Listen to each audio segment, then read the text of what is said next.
Halo teman-teman semua, ketemu lagi di Bedah Buku Multipliers. Kali ini kita akan masuk ke dalam bab 2. Judulnya adalah The Talent Magnet. Salah satu ciri-ciri dari multipliers katanya Liz Wiseman adalah dia itu menarik banyak orang yang bertalenta kepadanya. Jadi orang tuh pengen kerja bareng dia karena memang ya dia dikenal bisa mengembangkan kemampuan. Nah, lebih tepatnya kita akan bahas di video kali ini.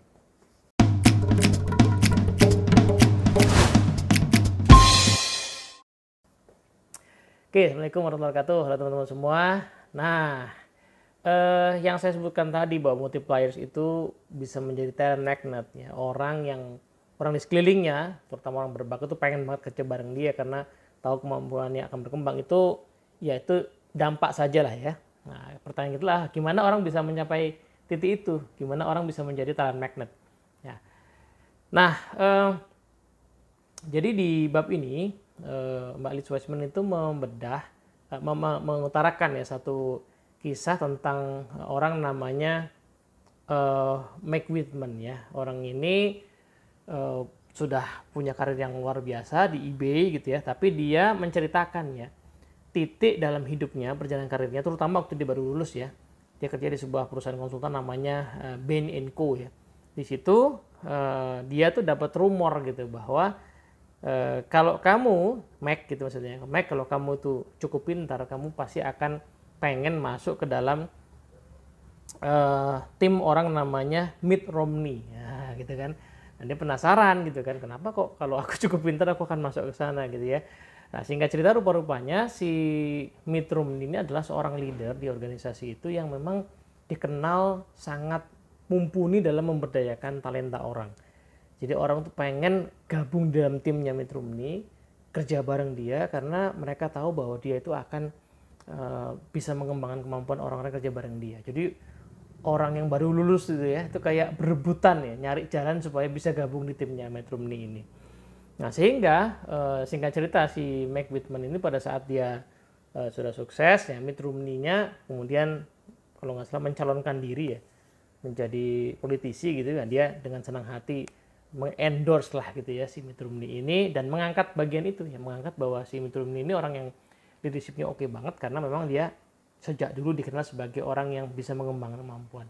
Saya nggak tahu si Pak Mitt Romney ini akhirnya jadi politisi pada level apa, skup apa, tapi kisah ini menurut saya menarik ya, bahwa mungkin salah satu indikator nantinya kita tuh multipliers itu adalah orang yang pernah kerja bareng kita itu kemudian ya apa bisa merasa berhutang budi gitu barangkali kalau pakai bahasa itu ya, bahwa salah satu titik mereka berkembang adalah ketika ada di dalam tim kita. Nah pertanyaan kita adalah gimana sih jadi leader yang kayak gitu ya, apa yang perlu dilakukan supaya nanti kalau kita udah pensiun ya sudah selesai mimpin tim yang kita pimpin itu orang-orang merasa begitu, bukan sebaliknya ya, bahwa gara-gara dipimpin sama kita kemampuannya malah meredup menghilang gitu ya. Nah katanya Mbak Liz Wiseman ya di dalam semua organisasi ya ada orang-orang yang disebut sebagai talent magnet itu ya, yaitu orang-orang yang bisa mengattract ya best talents, jadi menarik minat orang-orang yang berbakat untuk masuk, utilize it to its fullest. Nah, tapi itu karena dia memang punya kemampuan juga untuk mengutilisasi talenta itu ke titik yang paling optimal gitu ya, and ready it for the next stage. Dan pada akhirnya ini menariknya, kalau orang sudah talentanya optimal ya bisa dilepas untuk masuk ke langkah selanjutnya. Jadi dalam bayangan saya salah satu ciri-ciri multipliers adalah dia itu bisa ngerekrut orang yang bagus.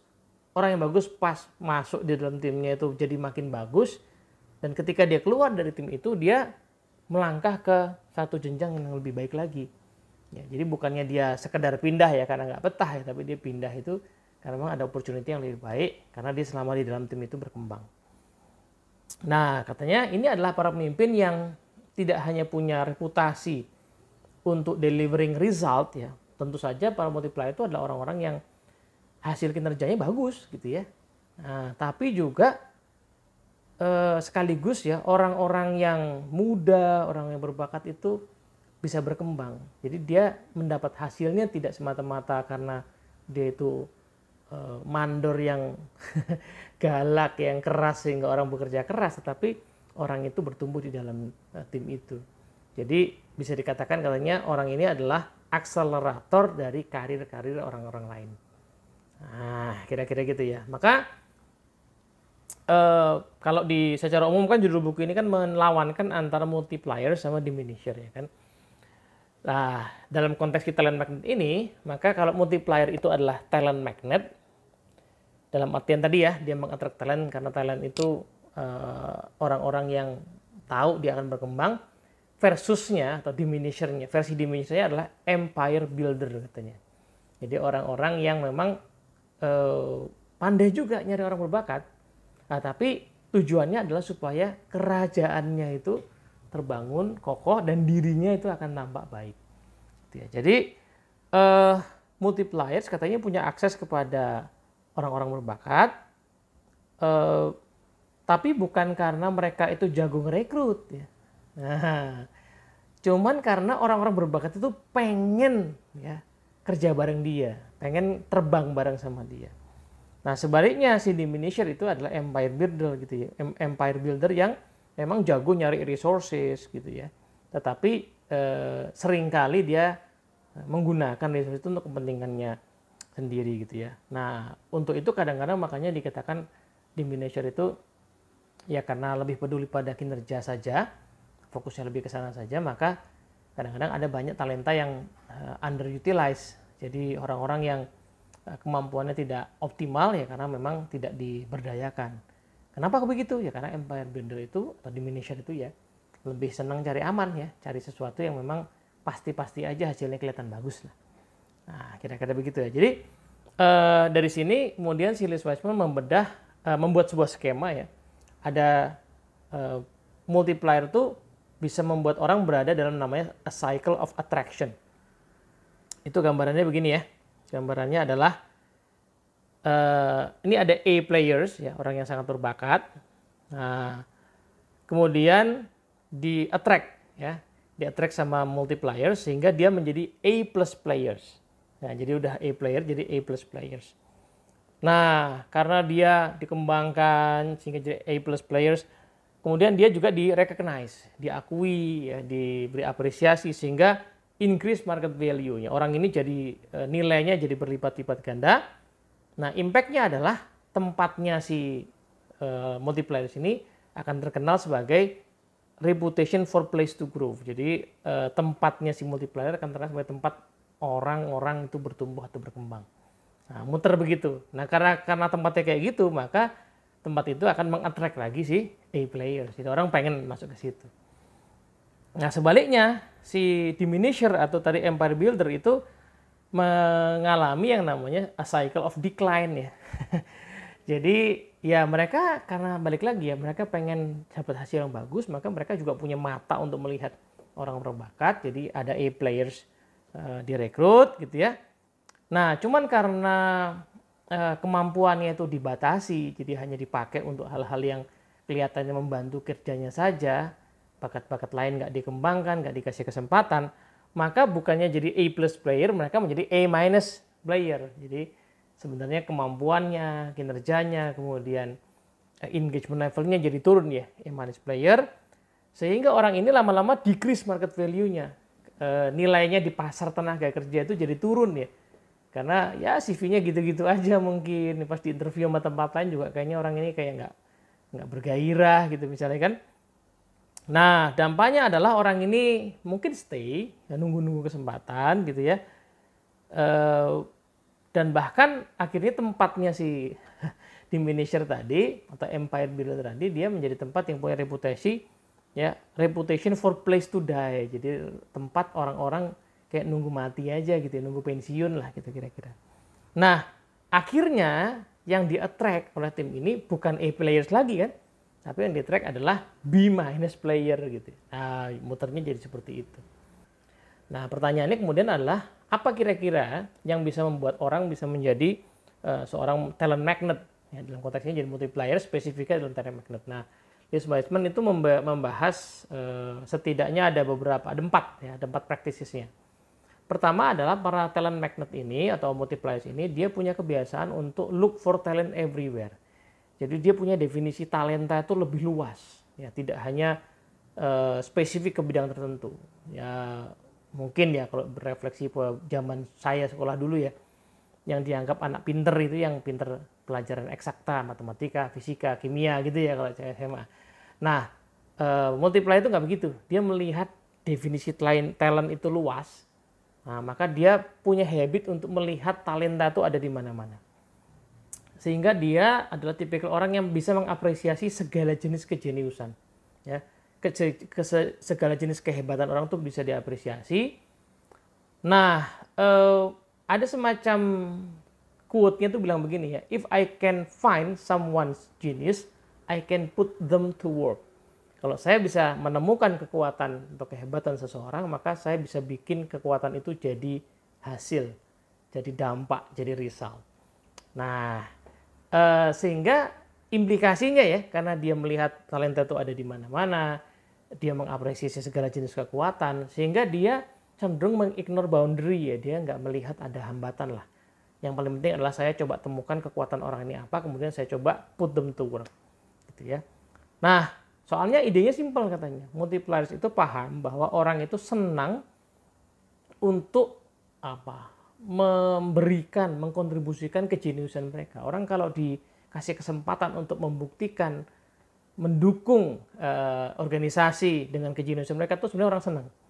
Nah, ada satu kisah menarik di bab ini bahwa si Les Wiseman itu menyadari pada satu titik dalam karirnya ya, dia itu seringkali diminta oleh timnya, oleh atasannya untuk memimpin sebuah rapat lah gitu ya.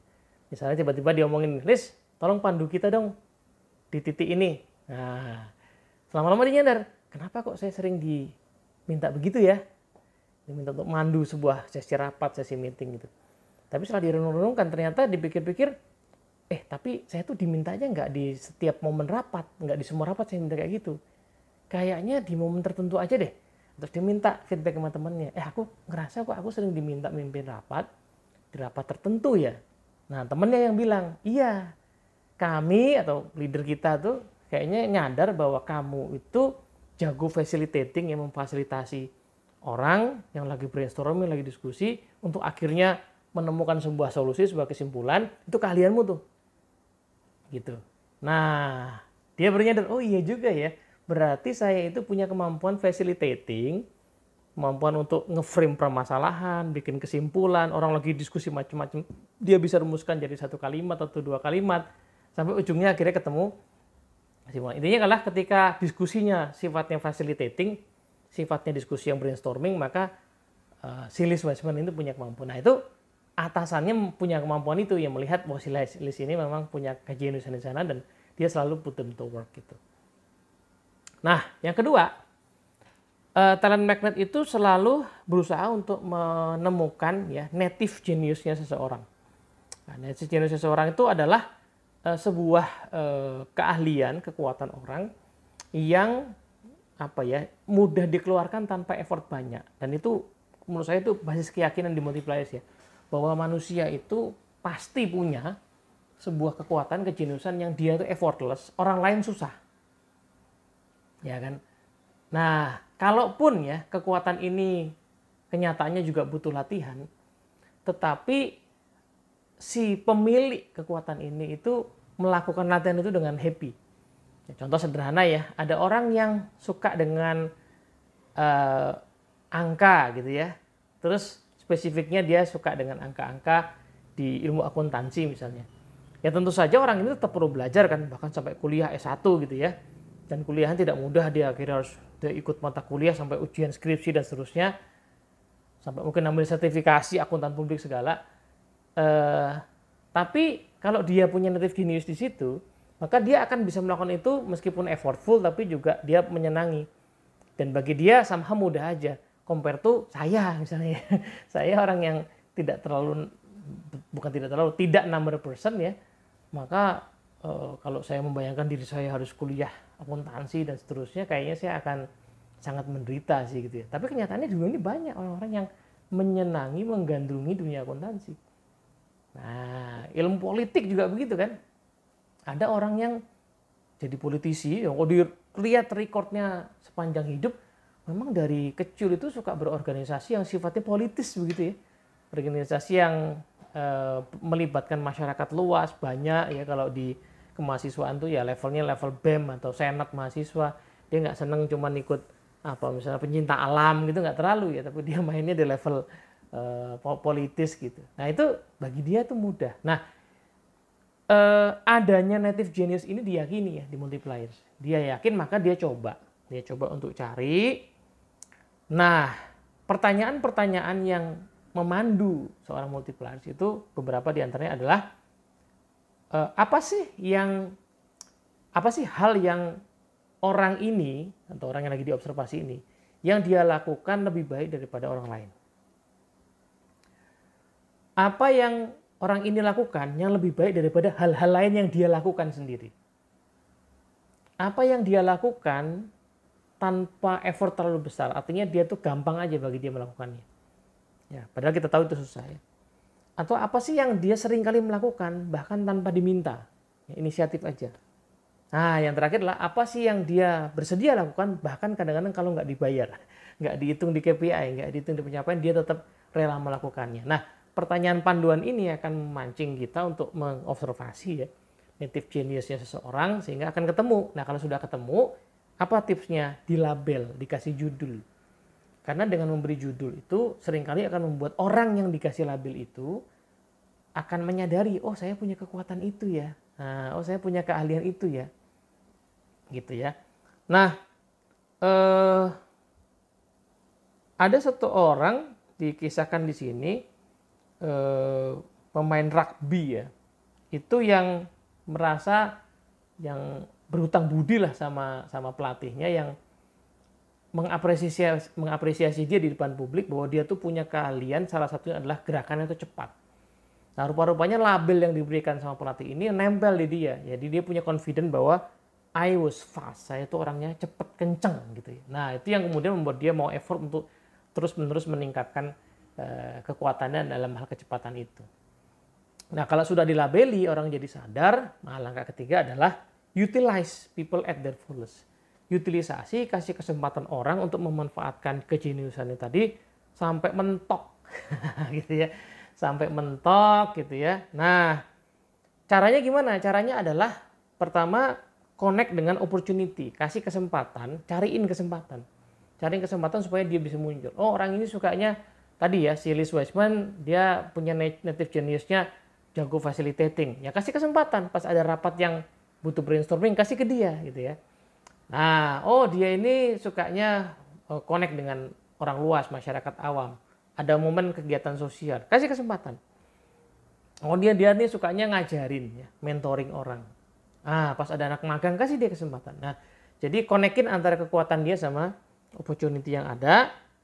Kemudian shine a spotlight, kasih apresiasi, ya, dikasih apa namanya penghargaan gitu ya. Shine a spotlight, bahkan diangkat-angkat di momen-momen yang memungkinkan gitu ya. Nah, yang keempat akhirnya adalah remove the blockers. Jadi apa hal-hal yang mungkin menghalangi dia dalam rangka mengembangkan kemampuannya coba dihilangkan, dihalangi. Jadi salah satu yang menarik di buku ini adalah multipliers itu tidak terlalu percaya dengan yang namanya primadona. Satu orang yang paling hebat di antara yang lain, yang selalu disanjung-sanjung, selalu dipuji-puji. Multiplier itu sangat mengapresiasi kekuatan tiap orang, sehingga dia mengapresiasi semua orang dalam berbagai kesempatan secara tulus, dalam konteks yang memang orang itu betul-betul sudah memberikan kekuatan dia. Jadi dia nggak pernah terlalu memprimadonakan seseorang, gitu ya. Nah, yang kedua adalah remove the blockers dengan cara menghindari kesempatan kita campur tangan ketika itu bisa dikerjakan oleh orang lain yang memang sudah kita atau sedang kita kembangkan. Jadi justru kita menyingkir kalau kita tahu ini sebenarnya bisa dikerjakan oleh tim kita. Nah, sebaliknya nih, si diminisher itu punya approach yang agak beda ya.